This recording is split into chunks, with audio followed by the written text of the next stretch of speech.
Cumprimento, irmãos, com a paz do Senhor Jesus, amém? Amém. Vamos abrir nossas Bíblias em 2 Reis, capítulo 20. Glória a Deus. 2 Reis, capítulo 20.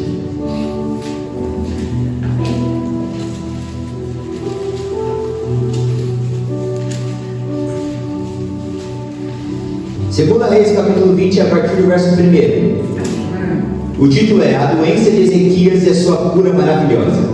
Naqueles dias, Ezequias adoeceu de uma enfermidade mortal. Veio ter com ele o profeta Isaías, filho de Amós, e lhe disse: Assim diz o Senhor, põe em ordem a tua casa, porque morrerás e não viverás. Então virou Ezequias o rosto para a parede e orou ao Senhor, dizendo: Lembra-te, Senhor, peço-te, de que andei diante de ti com fidelidade, com interesse de coração, e fiz o que era reto aos teus olhos, e chorou muitíssimo. Antes que Isaías tivesse saído da parte central da cidade, veio a ele a palavra do Senhor, dizendo: Volta e dize a Ezequias, príncipe do meu povo: Assim diz o Senhor, o Deus de Davi teu pai: Ouvi a tua oração, vi as tuas lágrimas, eis que te curarei. Ao terceiro dia subirás à casa do Senhor. Acrescentarei aos teus dias 15 anos, e da mão do rei da Síria te livrarei, a ti e esta cidade, e defenderei esta cidade por amor de mim e por amor de Davi meu servo. Amém? Pode tomar o seu lugar em nome de Jesus. O tema de hoje é o que acontece com quem é fiel a Deus. A gente muito fala, a gente muito prega, a gente muito ensina a respeito de uma vida de obediência, a respeito de uma vida de fidelidade a Deus. Mas o que será que realmente acontece com a pessoa, com o homem e com a mulher que são fiéis a Deus? E a gente ia analisando e observando a vida desse homem, Ezequias, nós vemos que ele era um homem que era fiel ao Senhor, ele era um homem que era fiel a Deus. E qual foi as consequências? O que aconteceu com ele a partir dessa fidelidade dele a Deus? E aí tem aqui diversas lições que eu quero compartilhar com vocês. A primeira lição é: não é porque você é fiel a Deus que você não vai adoecer mortalmente. Nós vemos um homem que ele estava servindo a Deus, nós vemos um homem que ele era fiel a Deus, só que a Bíblia fala logo no primeiro versículo que ele adoeceu mortalmente. E às vezes o cristão, ele se questiona, e ele questiona a Deus, irmão Eduardo, falando assim: Senhor, tenho ido para a tua casa, Senhor, tenho acordado de madrugada para orar, Senhor, tenho sido fiel a ti, Senhor, tenho entregado meu dízimo, minha oferta, vou para o culto, subo ao monte, sou homem e mulher de oração, de jejum, faço a tua obra e parece que eu só adoeço. Faço a tua obra, meu Pai, e parece que as coisas não andam, não vão para frente. O que está acontecendo? Quando nós questionamos a Deus dessa maneira, dessa forma, é porque nós ainda não entendemos o que acontece com a pessoa que é fiel a Deus. E nós achamos que oração, jejum e leitura da palavra é um repelente para problema, mas não é. A gente acha que ter uma vida santa e ser fiel a Deus é um repelente para a luta e para a prova, mas não é. Porque nós vemos um homem fiel a Deus, um homem que teve a oração prontamente respondida por Deus, e a Bíblia fala logo no primeiro verso que ele adoeceu mortalmente. Então não é porque você é fiel a Deus que você não vai passar por problema, não é porque você é fiel a Deus que você não vai passar por luta, não é porque você é fiel a Deus que você não vai adoecer de forma mortal. Essa é a primeira lição que nós temos que ter, que a gente tem que separar as coisas. Uma coisa é ser fiel a Deus, outra coisa é passar por problema, por luta e por dificuldade. Que o cristão vai sim passar por luta e por dificuldade. Isso não significa que ele não está sendo fiel a Deus. Porque quando nós analisamos e olhamos para a vida de Jó, a Bíblia fala que os amigos de Jó chegaram para ele e falaram assim: rapaz, certeza que você está em pecado. Os amigos de Jó chegaram para ele e falaram assim: certeza que ele pecou contra o Senhor. Só que se nós analisarmos a vida de Jó, a Bíblia fala que o diabo se apresentou diante de Deus e o Senhor falou para o diabo: você tem visto o meu servo, homem íntegro, reto, temente a Deus, se desvia do mal, ou seja, não tem pecado na vida dele. Mas mesmo não tendo pecado, o diabo colocou a mão com a permissão de Deus. Nós analisamos a esposa de Jó, e a esposa de Jó falou assim: amaldiçoa esse Deus e morre. Ou seja, o que ela estava querendo dizer ali? Jó, você sendo fiel, você nessa situação, amaldiçoa esse Deus e morre. Ou seja, nem os amigos de Jó e nem a esposa de Jó entenderam que uma coisa é ser fiel a Deus e outra coisa é ter ou não ter antídoto para problema. Não misture as coisas. Glórias a Deus, aleluia. Porque o cristão mimado, o cristão fraco, o cristão que ainda não entendeu, ele quer misturar as duas coisas, ele quer questionar a Deus. Tenho sido fiel, tenho obedecido, e agora mais essa luta, mais essa prova, rapaz. Jó era muito mais fiel que você, e passou por uma luta muito mais difícil que a tua. Ezequias era um homem que tinha muito mais intimidade com Deus do que você, e adoeceu mortalmente. E você não pode passar por essa dificuldadezinha que já quer abrir mão, já quer abrir a boca, já quer questionar a Deus. Então a primeira lição é a gente saber separar. Uma coisa é as lutas que eu passo, e outra coisa é a minha vida fiel a Deus. Porque não é porque eu sou fiel a Deus que eu estou com um antídoto contra luta, prova e problema. Próxima lição. A próxima lição é que uma coisa, irmão Osmar, é eu passar por luta e por prova, mas o ímpio também passa. Você já viu um cristão com câncer? Sim ou não? Sim. Mas já viu um ímpio com câncer? Sim ou não? Sim. Já viu um cristão desempregado? Sim. Já viu um ímpio desempregado? Sim. Não é sobre passar ou não passar por problema, mas é sobre com quem eu passo ou com quem eu não passo o problema. O que a gente tem que entender é que a Bíblia diz assim: se passares pelas águas, elas não vão te afundar. Se passar pelo fogo, a chama não arderá em ti. Ou seja, Deus nunca falou que o presbítero ou que a irmã Marcela não vai passar pela água e nem que vai passar pelo fogo. Mas o Senhor falou: se passar, eu estou junto. Se passar, eu estou do lado. Então não é sobre eu passar por problema ou eu não passar por problema, mas é ainda que eu passe por problema, Ele vai estar do meu lado. O salmista ele fala assim: ainda que eu andasse pelo vale da sombra e da morte, não temeria mal algum, porque tu estás comigo. O salmista entendeu, Ezequias entendeu, Jó entendeu, e hoje nós também vamos entender. Não é sobre o que eu passo, porque eu vou passar por dificuldade, mas é sobre passar com o Senhor do meu lado.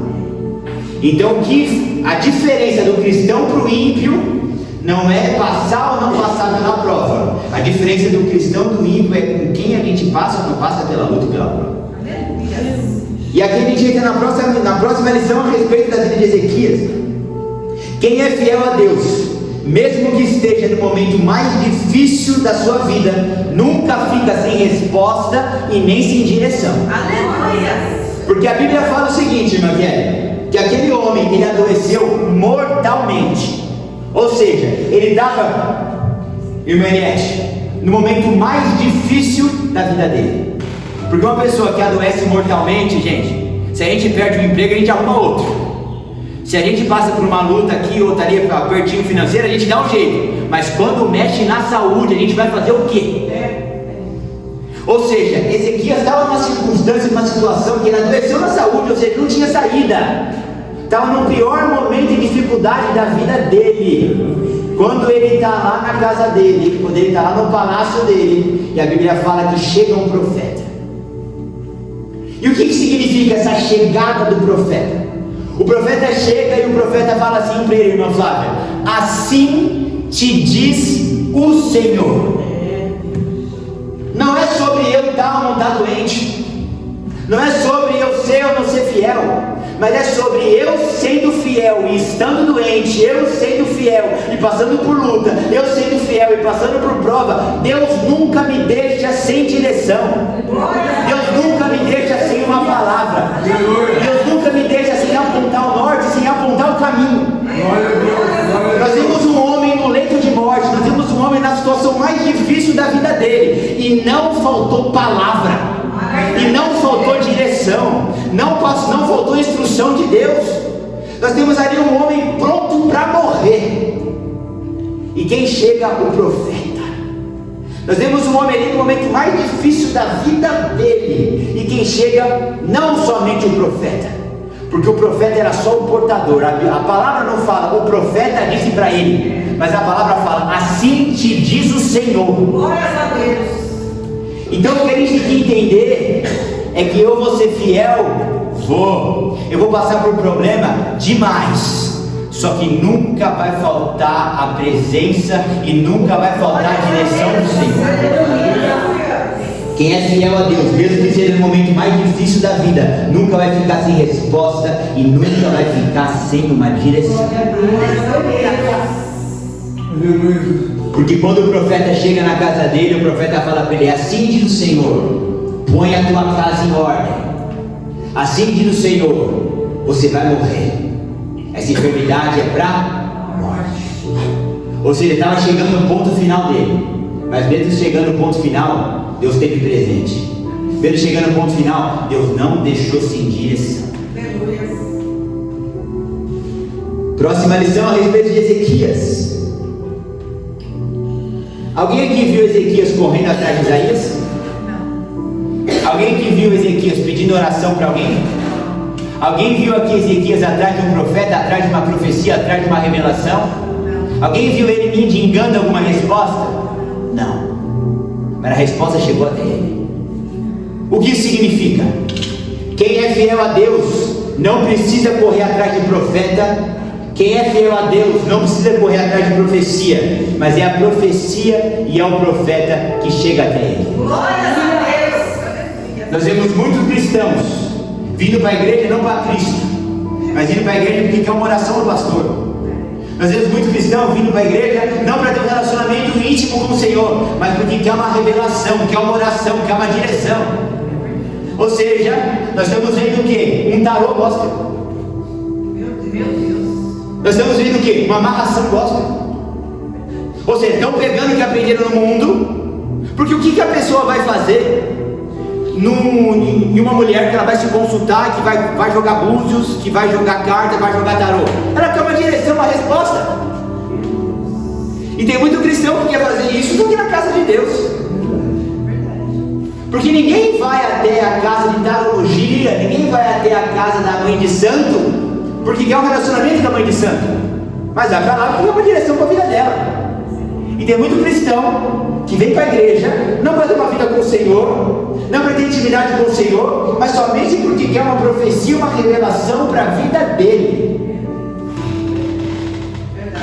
Só que quando nós vemos uma pessoa fiel a Deus, irmã Eliette, como esse homem Ezequias, ele não precisou correr atrás de profeta, ele não precisou correr atrás de profecia, porque quando a gente é fiel a Deus, não é a gente que vai até Deus, mas a resposta de Deus é que vem até a gente. Aleluia. Próxima lição. Próxima lição. A Bíblia fala que o profeta chega diante daquele homem e o profeta fala para ele assim: põe a tua casa em ordem. Põe a tua casa em ordem. E quando a gente pensa em casa, a gente pensa sempre nos nossos. Quando a gente pensa em casa, a gente pensa sempre na nossa família. Quando a gente pensa em casa, a gente pensa sempre nos nossos familiares. E o profeta chega e fala para ele: põe a tua casa em ordem, porque essa enfermidade é para a morte. E o que isso significa? Que mesmo que você esteja na pior situação possível, se você é fiel a Deus, Deus está sempre cuidando da tua casa. Meu Deus. Aquele homem estava doente, aquele homem estava para morrer, aquele homem estava no leito de morte, estava chegando no ponto final dele, e o profeta chega e fala assim: põe a tua casa em ordem. Ou seja, no momento de maior dificuldade, o problema que ele estava enfrentando, Deus olhou para ele e falou assim: ó, põe a tua casa em ordem. Por que Deus falou põe a tua casa em ordem? Porque Deus estava com os olhos na família dele, Deus estava com os olhos na casa dele, porque quando a gente é fiel a Deus, o Senhor cuida e guarda de nós, da nossa casa e da nossa família. Eu quero te mostrar, eu preciso que você entenda que a fidelidade a Deus, ela traz recompensa. Eu preciso que você entenda que a fidelidade a Deus, ela traz uma resposta. A fidelidade a Deus tem reação do céu a respeito da minha e da sua fidelidade a Ele. Mesmo que estejamos no fundo do poço, mesmo que estejamos no momento mais difícil, quem é fiel a Deus, Deus está sempre cuidando da casa. Aleluia. Próxima lição. Aleluia. Glória a Deus. A próxima lição a respeito da vida de Ezequias é que quando você é fiel a Deus, você pode até receber más notícias, mas quem te conta as más notícias é sempre Deus e não o homem. Nós vemos esse profeta recebendo uma má notícia. Esse profeta não, o profeta trazendo uma má notícia, e esse servo de Deus recebendo essa má notícia. Só que a palavra não fala que quem deu a má notícia foi o profeta. A palavra não fala que quem deu a má notícia a respeito da vida dele foi o médico. A palavra não fala de algo que apareceu no jornal, não. A palavra fala: assim diz o Senhor, põe a sua casa em ordem, porque você vai morrer. Isso significa, quem nunca passou por essa experiência? Eu já passei, que a gente tem uma notícia ruim para receber, a gente tem uma notícia ruim para chegar até os nossos ouvidos. Só que antes do homem chegar, o Senhor já falou com a gente. Antes do homem trazer, o Senhor já falou ao nosso coração. Porque quando nós servimos a Deus fielmente, não é que a gente não vai receber uma má notícia, mas é que quem conta a má notícia é sempre o Senhor e não o homem. Quando a gente vai contar uma má notícia para alguém, na maioria das vezes a gente evita ao máximo contar por telefone. A gente quer sempre contar uma má notícia perto da pessoa, porque a gente vai contar, a pessoa vai sofrer aquele baque e a gente já corre. E quem é fiel a Deus, por que não é o homem que conta, mas é o próprio Deus que conta a má notícia?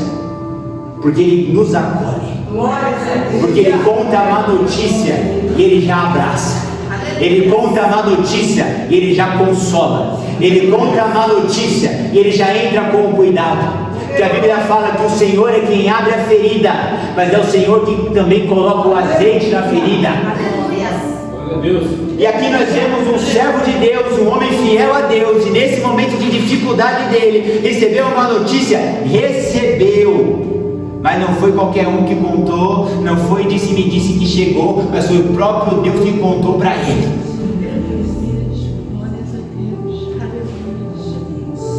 Próxima lição.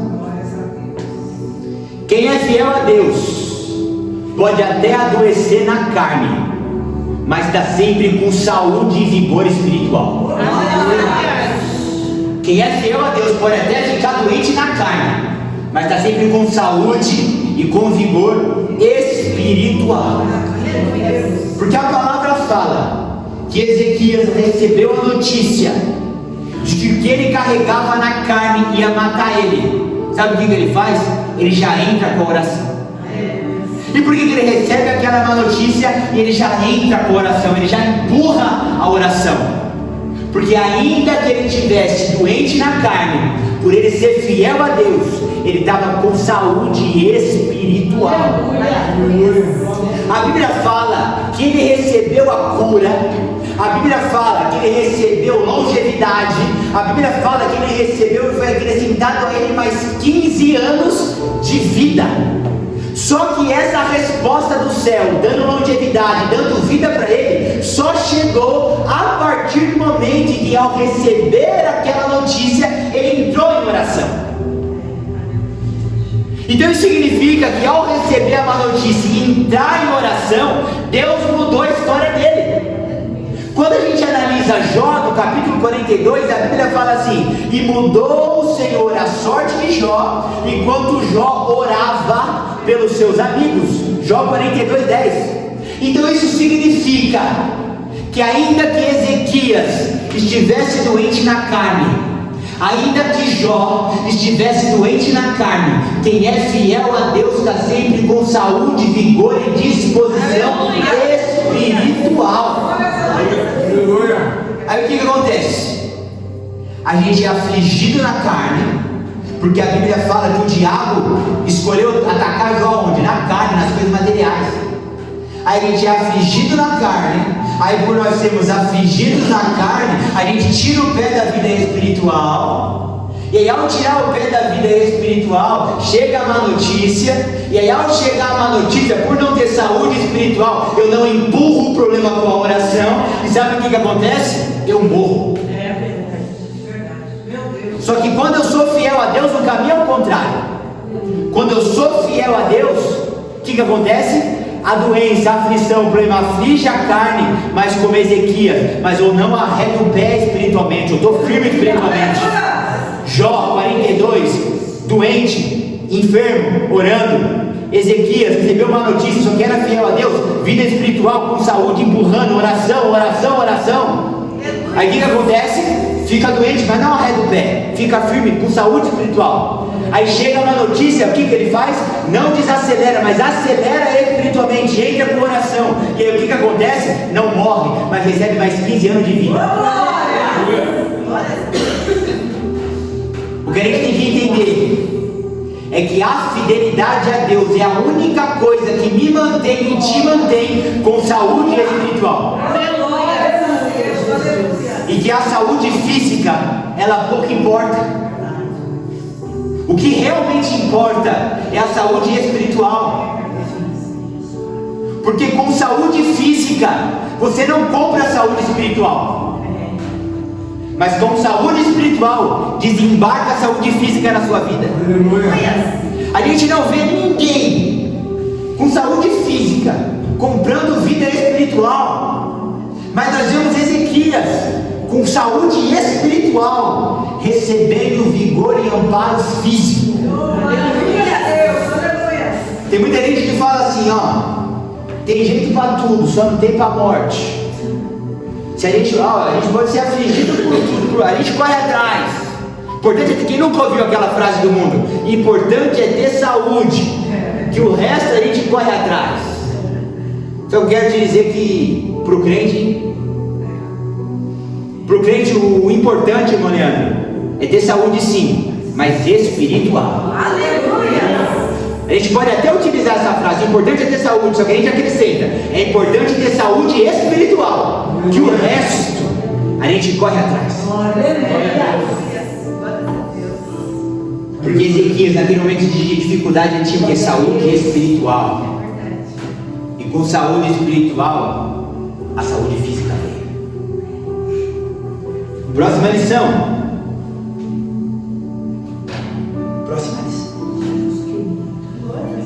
Quem é fiel a Deus entendeu que a única coisa que você pode controlar nessa vida é a sua vida espiritual. Isso aqui eu preciso gastar um tempinho para te explicar. Será que a sua ficha e a minha ficha caiu? Que a única coisa na face da terra ao qual eu posso controlar é a minha vida espiritual? A Bíblia fala assim: por acaso você, mais ansioso que esteja, pode acrescentar alguma coisa na sua vida? Não. Eu não consigo, irmã Rosângela, cuidar da minha saúde. Porque ainda, irmão Leandro, que eu pare de comer doce, ainda que eu faça atividade física, eu posso amanhã ter um diagnóstico contrário. Por quê? Porque eu não controlo a minha saúde física. Ainda que eu esteja cuidando ao máximo para evitar os danos, eu posso ser surpreendido com um diagnóstico a qualquer momento, porque eu não tenho controle, você também não tem controle da vida física. Eu e você também não temos controle da economia do país. Você pode investir, você pode abrir uma empresa, e com uma notícia você perder tudo. Você não consegue controlar nada. Você não tem controle de nada. Você não controla finanças, você não controla saúde, você não controla a família. A única coisa que você tem capacidade de controlar é a tua vida espiritual. Você parou para prestar atenção ou não? Meu Deus! Você parou para reparar que a única coisa que você tem total domínio é da tua vida espiritual? Aleluia! E por que a única coisa que eu tenho domínio é da minha vida espiritual? Porque é só você dobrar o joelho e orar. É só você abrir a Bíblia e ler. É só você adentrar com o jejum. Ou seja, eu não controlo nada na minha vida. A única coisa que eu tenho total controle é da minha vida espiritual, do que eu faço com a minha vida espiritual. E nós vemos na vida de Ezequias, nós vemos na vida de Jó, que ao controlar a vida espiritual, todas as áreas da vida deles entraram no lugar. A minha ficha e a sua ficha tem que cair que eu não controlo saúde, eu não controlo família, eu não controlo finanças, eu não controlo dinheiro, eu não controlo. A única coisa que eu controlo é a minha vida com Deus. Aleluia.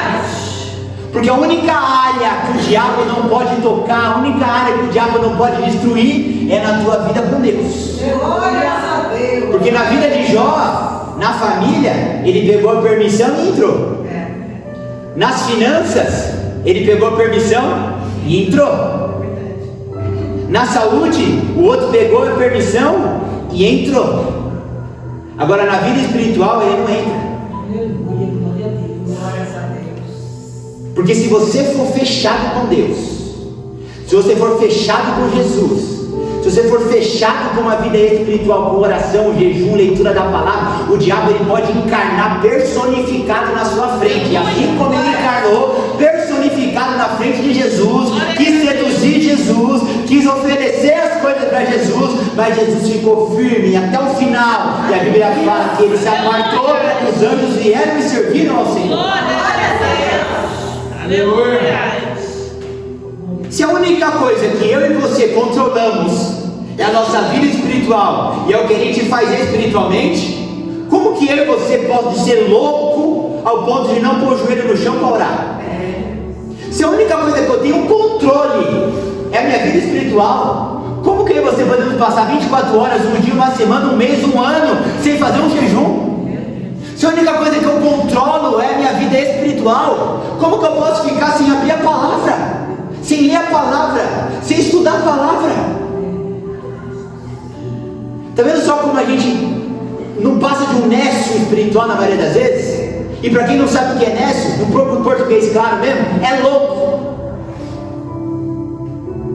A gente só controla a nossa vida espiritual que a gente leva. Só.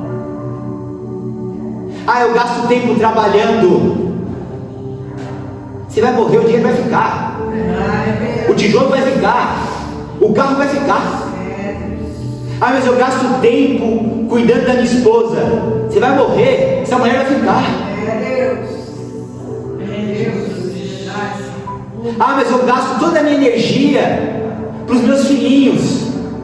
Você vai morrer, esse filho vai ficar. Daqui a pouco ele arruma uma mulher, casa, tem o filho dele, nem lembra mais de você. Meu Deus. A gente gasta tempo trabalhando, a gente fica com úlcera de tanto trabalhar, de tanto problema. Amanhã depois você é mais um número. Metem o pé em você, rapaz. Metem o pé em você, moça. Você quer construir sua própria empresa, aí você vive dedicando 24 horas para aquilo. O nosso presidente dá uma notícia, tudo quebra, tudo cai, economia fecha, vem uma pandemia como veio, você fica com uma mão na frente e outra atrás. Você percebeu que tudo que eu te falei aqui são coisas com as quais a gente ocupa o tempo da nossa vida? A gente acorda pela manhã, cuida da esposa, cuida do filhinho, a gente vai para trabalhar, passa o dia trabalhando e está sempre cuidando das coisas daqui, sempre cuidando das coisas daqui. Tudo quanto vai ruir, tudo quanto vai ser destruído e acabado. Eu não estou falando para ninguém não cuidar da esposa, não estou falando para ninguém não tratar dos filhos, eu não estou falando para ninguém trabalhar e para ninguém lutar para um dia, se quiser, ter a própria empresa. Mas o que eu estou falando é tudo isso. A Bíblia fala que o ladrão rouba, a traça corrói. Eu quero te dizer que a única coisa que você controla é tua vida espiritual, moça. É tua vida espiritual, rapaz. É o que você ora, é o que você jejua, é o que você lê, é o que você estuda sobre a palavra, é a comunhão, o relacionamento que você tem com Deus, porque é a única coisa a qual você vai levar daqui. Porque um dia você vai estar lá no julgamento, e no dia do julgamento você não vai para o céu porque você foi tão bonzinho, foi tão trabalhador. Porque muito trabalhador tem muito ímpio que é, e até mais que você. Mas ele não vai entrar no céu por causa disso. Então, se a vida espiritual é a única coisa que eu controlo, como que eu posso ser um louco e estar dormindo e não ter vida espiritual? Vamos continuar. Para quem é fiel a Deus, até as más notícias são bênçãos. Glórias a Deus. E por quê? Ezequias, ele não ia morrer. Deus é que ia recolher. Ezequias, ele não ia morrer. Deus é que ia recolher. Como assim? Você acha que esse homem ia para o inferno? Você acha que esse homem estava condenado? Ou você acha que esse homem estava tão bem com Deus, ao ponto dele fazer uma oração e Deus falava para o profeta: volta, volta, filho, mais 15 anos na conta dele. A Bíblia fala, lendo um pouquinho mais para frente, que ele falou assim para Deus: olha só o grau de intimidade que esse homem tinha com Deus. Ele chega para o profeta Isaías, do Yonã dele, e fala assim: mas como é que eu vou saber se eu vou ser curado ou não? Deus tem paciência, hein, gente? É verdade. Deus já tinha dado pela boca do profeta: vai morrer. Aí ele ora. Aí Deus volta e fala para ele: eu vi as suas lágrimas, toma mais 15 anos de vida. Aí ele olha para o profeta, depois de tudo isso, e fala assim: mas como que eu vou saber se isso é verdade ou não? Meu Deus. Aí o profeta fala assim: não, pera lá, você quer fazer prova de Deus? Vamos fazer prova de Deus então. Aí o profeta falou assim: você quer fazer o quê? Você quer que o sol ande 10 graus para frente? Ou você quer que a sombra volte 10 graus para trás? A sombra do sol, que estava marcando o horário ali. Aí ele falou assim: bom, pastor Sérgio, andar para frente é muito fácil. Ei, meu Deus. A sombra do sol, para mostrar o horário, andar para frente, é mais basicamente o que ele quer dizer. Está vendo o ponteiro do relógio? Está no sentido horário, certo? Ele falou assim: isso é muito fácil. Para saber que realmente eu vou receber isso de Deus, vamos fazer andar para trás. Vamos fazer o sol, fazer a sombra, andar para trás. Ele está falando de sistema solar. Glórias a Deus. Ele não está falando de pegar o relógio e rolar o ponteirinho para trás. Não, ele está falando de sistema solar. Glórias a Deus. Porque não sei se você sabe, mas tudo gira em torno do sol. Ou seja, Deus chegou no boss da galáxia e falou: o boss da galáxia, que é o sol, o CEO acima de você, o dono sou eu. E eu tenho um pequenininho lá embaixo, chamado Ezequias, que quer que eu volte 10 graus. E aconteceu. Aconteceu. Glórias a Deus. Aleluia. Você acha que esse homem, ele tinha ou não tinha comunhão com Deus? Você acha que esse homem, ele ia ou não ia para o céu? Você acha que esse homem ia ser esperado ou não pelo Senhor de braços abertos, ao ponto de Deus fazer o sol mudar a rota por causa dele? É lógico que sim. Então isso significa que na morte dele era Deus recolhendo.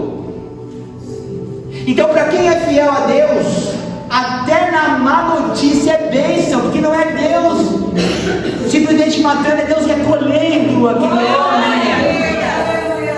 Aleluia. Glória a Deus. Próxima lição a respeito da vida de Ezequias. E a próxima lição é: quem é fiel a Deus, sempre a primeira resposta em meio ao caos deve ser a oração. Porque nós vemos que ele recebe uma má notícia. Sabe o que ele faz, irmã Eduardo? Ele não liga para a esposa. Quando ele recebe a má notícia, ele não liga para o melhor amigo. Quando ele recebe a má notícia, a Bíblia fala que ele vira o rosto pela parede e ora. Quem é fiel a Deus, sempre a primeira resposta em meio ao caos deve ser a oração. Glórias a Deus. A oração, ela deve ser a minha primeira resposta e não a minha última alternativa. Porque tem cristão que aparece um problema gigante para ele resolver. Aí ele pega a agenda, vai ver quem pode me ajudar, fulano, ciclano, beltrano, vou ver se tem dinheiro na conta.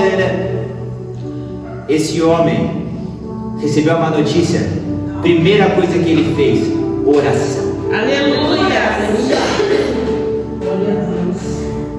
Quando a gente recebe um susto, quando a gente leva um susto, os nossos instintos são aflorados. É. Você quer ver se o verdadeiro cristão ele converteu ou não? Deixa ele bater com o dedinho na quina do sofá. Se ele xingar, ele ainda não está com o coração convertido. Porque não pensa, sai. E se sai um misericórdia, oh glória, converteu. Mas se sai um palavrão, misericórdia, está no processo. Está no processo. Por que eu estou fazendo essa brincadeira? Aquele homem acabou de receber um profeta. E quando o profeta chega na casa, rapaz, é que as coisas na maioria das vezes não são boas. Tanto que quando Samuel entra na cidade para ungir Davi, os moradores da cidade falaram assim, ó, é em paz a sua vida. Ou seja, quando vê o profeta, a galera já treme na base. Ele recebeu um profeta dentro de casa, estando doente. Olha que ele deve ter visto o profeta na porta, ele já deve ter ficado com a perninha na mão e falou assim, meu Deus, eu não vou sair dessa. E naquele momento, Aleluia. com aquela notícia, Oh, aleluia. sabe qual foi o primeiro instinto dele? Oração. Glórias a Deus. A gente pode comparar ele receber essa notícia e orar com a pessoa batendo o dedinho na quina do sofá. Você bate, já vem a reação de primeira, você nem pensa, ela só sai. A gente consegue ver o grau de fidelidade que ele tinha com Deus ao receber esse choque, ele orar. Ou seja, a oração era algo que ele fazia e muito. A oração era algo que ele não tomou a decisão de orar naquele momento. A oração para ele era como arroz e feijão. Todo dia, todo dia, todo dia. Ao ponto, ele tinha tanta fidelidade a Deus, irmão Eduardo, que ao receber aquele choque, o instinto dele levou ele a orar. Ou seja, quando é instinto, é algo que já está implementado dentro do meu chip cerebral. Aleluia. Glórias a Então Deus. a gente consegue ver o nível de fidelidade que aquele homem tinha com o Senhor. Aleluia. É muito fácil, irmão Jonathan, querer receber 15 anos de vida. É muito fácil querer receber cura. É muito fácil querer receber um sinal de Deus, ao ponto do sistema solar andar para trás. Difícil é querer pagar o preço que aquele homem pagava. Difícil é querer pagar o preço da fidelidade que aquele homem tinha, de horas de oração que aquele homem carregava. Aleluia. Ver o resultado de Ezequias é fácil. Agora, percorrer o processo é difícil. Só que ainda que seja difícil, a gente vê que vale a pena. Aleluia. Vale a pena ser fiel. Vale a pena obedecer. Aleluia. Vale a pena andar com o Senhor. Glórias a Deus. Aleluia. Oh, aleluia. Glórias a Deus. Próxima lição. Quem é fiel a Deus não abandona uma briga espiritual, mesmo que a palavra inicial seja não, mas empurra esse assunto até o final. Nós vemos um homem que recebeu um não, porque ele queria ser curado.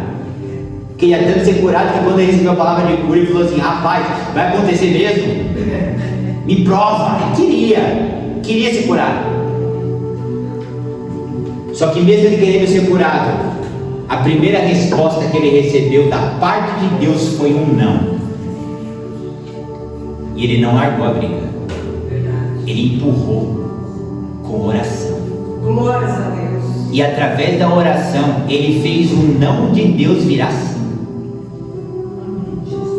E nós vemos um irmão, como o irmão Eduardo aqui, que ele é um advogado. Se Ezequias fez o não de Deus voltar atrás e virar sim, quem é o não do juiz? Se Ezequias, através da oração, fez o não de Deus virar sim, quem é o não do promotor? Quem é o não do médico? Quem é o não do principado? Quem é o não do RH? Meu Deus. De quem é o não? A gente tem que olhar para essa palavra, irmã Flávia, e falar assim: a oração mudou o não de Deus em si. Aleluia. O não do que está acima da galáxia. O não daquele que fala assim: bom, eu tenho que dar uma prova para aquele servo lá. Volta o sol. Meu Deus. O não dele virou um sim através da oração. E tem cristão que no primeiro não para de orar. Recebeu um não, recebeu uma resposta negativa, empurra na oração. Glórias a Deus. Glórias a Deus. Oh, aleluia. Porque se o não de Deus pela oração se tornou um sim, que dirá o não que está nos cercando? Oh, aleluia. Então olha só, a gente aprendeu diversas coisas a respeito da vida de Ezequias, Aleluia. e a gente chegou no ponto alto que fez ele receber mais 15 anos de vida, que fez o sol andar para trás, Meu Deus. que fez ele receber a vitória que ele tanto estava do Senhor. E nós vemos que isso tudo só aconteceu por causa da oração que ele fez. Porque a Bíblia fala que ele recebe uma notícia, ele ora, e depois que ele ora, Deus fala com o profeta: volta. E aí quando o profeta volta, o profeta, irmã Rosângela, olha para ele e fala assim: ó, assim diz o Senhor, recebi a sua oração, vi as suas lágrimas, Aleluia. estou te curando, daqui 3 dias vai subir a casa do Senhor, e eu estou te prestando mais 15 anos de vida. Ou seja, analisando esse contexto, o que fez o profeta voltar, irmã Flávia, o que fez o profeta voltar, e o que fez a bênção chegar, os 15 anos de vida chegar, foi a oração dele. Aleluia. Então o que mudou tudo isso foi a oração. Senão nada tinha acontecido, e ele tinha morrido ali. Então a oração fez tudo acontecer, os 15 anos, tudo, a oração. Então tem algo aqui a respeito da oração dele que a gente pode aprender e aplicar na nossa vida de oração. Aleluia. Porque se a oração dele teve esse peso todo, o que ele fez de diferente que a gente pode aplicar? E a gente vai finalizar essa pregação aqui. Aleluia. Eu vou agora te ensinar 6 itens da oração desse homem, que fez a oração dele ter tanto poder e eficiência como esse que teve. Vamos analisar agora a oração dele. Elementos de uma oração poderosa. E o primeiro elemento dessa oração poderosa, irmãos, é que antes de eu orar, eu preciso ser a pessoa que ora. Como assim? A credibilidade daquela oração estava muito além da palavra, mas estava na vida dele que ele levava. Porque se eu e você talvez repetíssemos as mesmas palavras que ele repetiu, o resultado ia ser completamente diferente do que o resultado que ele teve. Porque não é a respeito do que eu falo, é a respeito da vida que eu levo. Então a primeira lição para a gente ter uma oração poderosa como Ezequias teve é ter vida com Deus. É ter uma vida ao ponto de ter credibilidade com Deus. Porque quando você vai querer financiar um carro ou uma casa, o que eles fazem com o seu CPF? Eles puxam toda a sua capivara. Deixa eu dar uma analisada no CPF dessa moça. E eles puxam o CPF, vê o seu score, vê tudo. E só depois que eles puxam o seu CPF e vê o seu score, eles dão ou sim ou não. Você acha que o homem puxa o seu extrato e Deus não puxa? Você acha que o seu extrato para pedir um financiamento é puxar o seu CPF e espiritualmente na hora de pedir uma bênção, uma vitória, não é puxado nada? Meu Deus. Nós vemos aqui um homem dobrando o joelho e orando e sendo liberado o crédito ao qual ele solicitou. Só que, olha só para mim, para ter crédito tem que ter credibilidade. Aleluia. Ninguém recebe crédito sem credibilidade. Aleluia. E Ezequias só recebeu aquele crédito de cura, de longevidade, de sinal de Deus para provar que estava com ele. Só recebeu esse crédito porque Porque Ezequias tinha credibilidade, obediência, fidelidade, vida de oração. Então a primeira lição para ter uma oração poderosa como Ezequias teve é ter credibilidade espiritual. A próxima lição dessa oração poderosa de Ezequias é que a oração ela não sai dos lábios, mas a oração verdadeira que move o coração de Deus, ela tem que vir do fundo do coração. Aleluia! Porque ele começa a oração dele assim, ó: ah, Senhor. E quando a gente analisa essas palavras, ah, Senhor, esse ah, ele não vem da boca, esse ah, ele vem do peito. Ai, meu Deus do céu, é sério isso? Quando a gente recebe uma notícia, olha o que a gente faz: ai, mentira. É assim que ele começa a oração. Ah, Senhor. Ou seja, a oração não é de palavra de boca, mas a oração é do que veio da alma, que veio do peito, que veio do fundo. Então, se a gente quer realmente ter uma oração eficiente, tira a oração do teu lábio e coloca a oração na tua alma. Tira a oração das palavras e coloca a oração no coração, gente. Aleluia!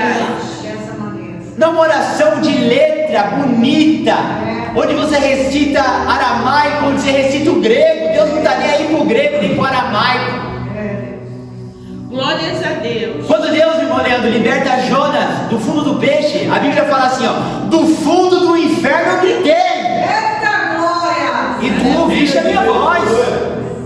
Ele não estava ali no fundo daquele peixe, falando bonitinho, não. Estava falando que estava no peito, que estava no coração, sendo sincero.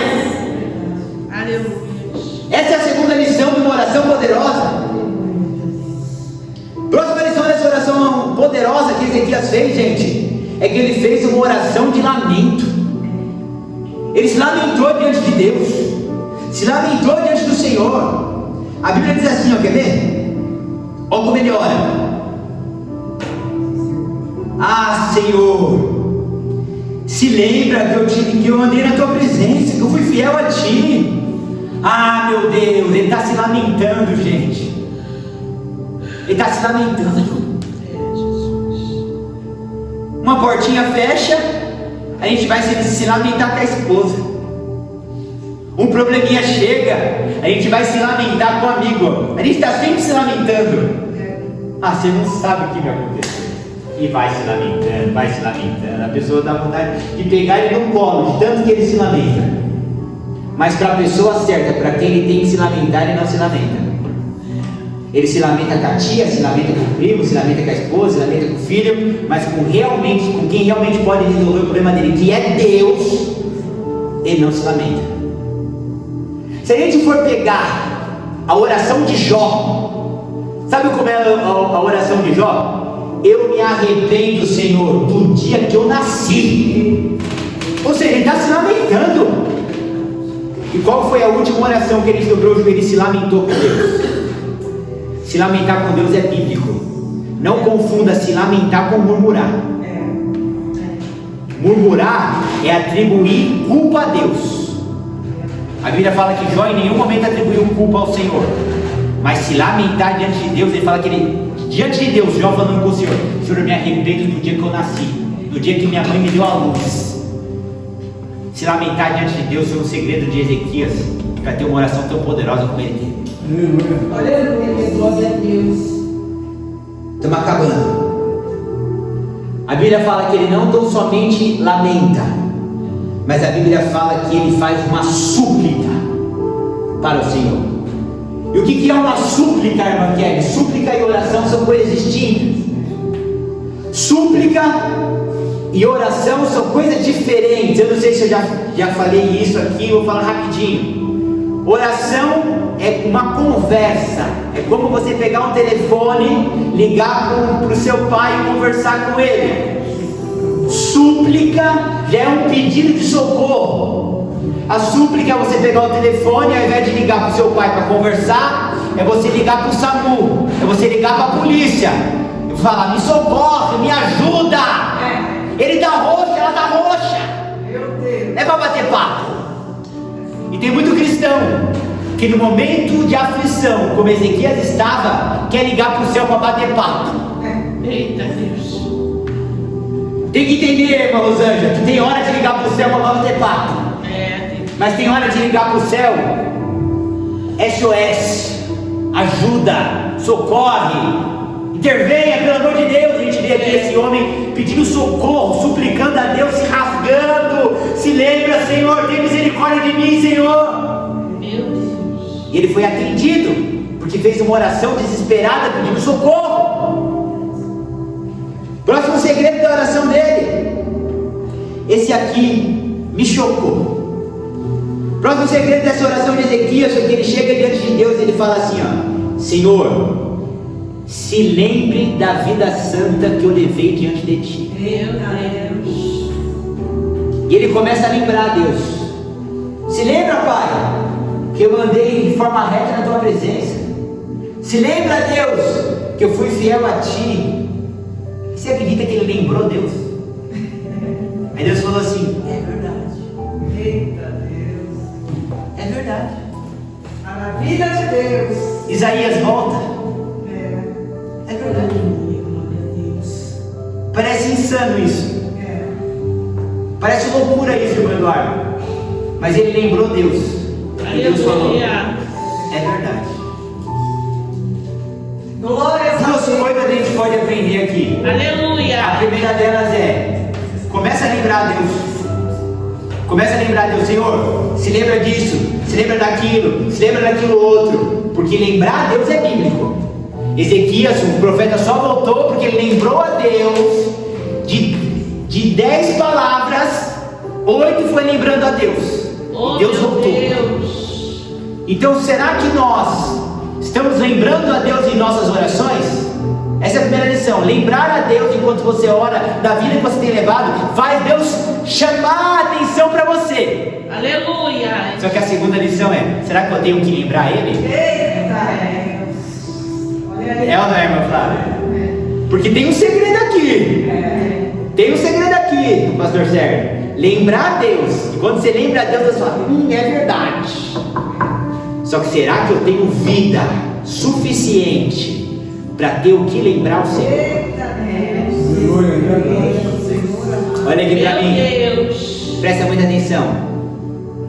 O jejum de hoje não é para hoje. É verdade. É reserva. Eita Deus, é verdade. Aleluia. A oração de hoje não é para hoje. É reserva. Ezequias está nos dando uma lição de que a obediência dele, a fidelidade dele lá atrás, não foi para ele naquele momento atual e presente, mas foi lá na doença, ele poder lembrar o Senhor puxar o extrato e falar assim: tem reserva. Então às vezes a gente fala assim, irmã Flávia: para que eu vou fazer um jejum essa semana se está tudo bem? Meu Deus. Para que eu vou orar essa madrugada se eu não estou passando por uma luta e uma prova? Deixa o negócio apertar. Porque tem muito cristão que só vai para o pé do Senhor com o negócio aberto. A gente tem que aprender com Ezequias. A gente tem que aprender, sabe com quem? Com Jó. A Bíblia fala, sabe o que de Jó? Estava tudo bem, dando festa na casa dos filhos. Vamos sacrificar um boi ao Senhor. Glórias a Deus. Estava tudo bem, vamos sacrificar um boi ao Senhor. E aí quando tudo ficou mal, ele tinha estoque, ele tinha depósito. Quando a gente ora, quando a gente jejua, quando a gente lê a Bíblia, às vezes a gente não vê nem o motivo para eu estar fazendo aquilo hoje. Está tudo bem, está tudo em paz, glória a Deus, aleluia. Mas a gente está fazendo estoque, a gente está fazendo reserva para quando o calo apertar, Senhor, se lembra. Oh, aleluia. Ele fala: eu lembro. Glórias a Deus. E para fechar, Aleluia. para fechar essa mensagem, Glórias ao nome santo do a Senhor. gente fala que, lendo o texto, ele orou, ele suplicou, ele lembrou a Deus, e ele terminou a oração chorando muitíssimo. Chorou diante de Deus. Aí a Bíblia fala que quando Isaías volta, Isaías, sendo usado por Deus, fala duas coisas para ele. A primeira é ouvir a sua oração e a segunda é ouvir o seu choro. Aleluia. Qual foi a última vez que a gente derramou lágrima diante de Deus? Talvez a oração mais sincera que a gente possa fazer é a oração de lágrimas. Talvez a oração mais profunda e mais eficiente que a gente possa ter é a oração de choro diante da presença de Deus. Ezequias, eu ouvi a tua oração e eu ouvi o seu choro. Quando a gente chora na presença de Deus, a gente transforma uma oração simples em uma oração poderosa, ao ponto do céu andar para trás, ao ponto do sistema solar parar tudo, para comprovar para aquele pequeno homem fiel que chorou que o Senhor era com ele. Nós vamos aguardar essa palavra no nosso coração, que ela venha transformar a nossa alma em nome de Jesus. Eu agradeço a minha oportunidade.